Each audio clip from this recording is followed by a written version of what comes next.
Myanmar's military elite need to have their wings clipped by targeted United Nations travel sanctions in order to discourage the continued ethnic cleansing of Rohingya Muslims, says former Foreign Affairs Minister Lloyd Axworthy.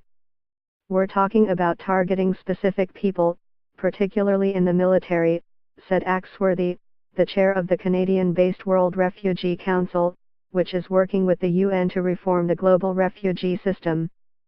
A lot of these guys like to fly off to Bangkok and get a new suit or something. I'm not being facetious, Axworthy said in an interview. A restricted travel sanction would be very effective for a lot of the elites in Myanmar. Story continues below advertisement.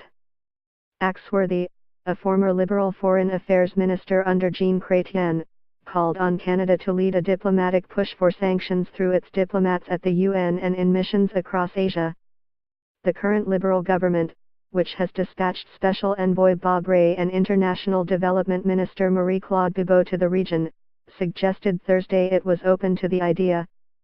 We continue to consider all options at our disposal to press Myanmar on this issue, including potential sanctions, said Adam Austin, a spokesman for Foreign Affairs Minister Chrystia Freeland. The responsibility for ending the ethnic cleansing in Myanmar falls squarely on that country's military leadership and its civilian government. These are crimes against humanity. Axworthy also poured cold water on an agreement announced Thursday between Myanmar and Bangladesh to return the hundreds of thousands of Rohingya who fled a military purge of their northern Rakhine state. The government of Myanmar announced no details of the plan, which was immediately criticized by Amnesty International.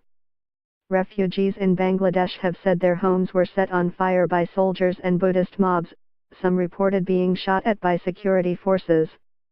It sounds to me like they're talking about camps, and concentration camps and things of that kind, Axworthy said. Story continues below advertisement. Story continues below advertisement. Austin said Thursday that Canada is trying to learn more about the proposal to ensure that it is in good faith, feasible, and, most importantly, that refugees will not face further persecution upon their return. Canada will spend $35 million over 5 years to help Bangladesh address the needs of women and girls as the country deals with a massive influx of Rohingya Muslims from Myanmar. Bibeau announced the new spending to be directed through United Nations agencies on Thursday from Bangladesh, where she was getting a first-hand look at the crisis that has seen more than 620,000 Rohingya flee Myanmar since August. Bibeau visited women and children in Cox's Bazar, Bangladesh, currently the epicenter of the world's most pressing humanitarian crisis.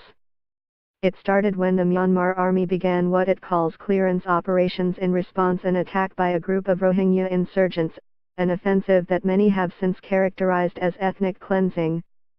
On Wednesday, the United States did just that, threatening penalties for Myanmar military officers involved in the crackdown.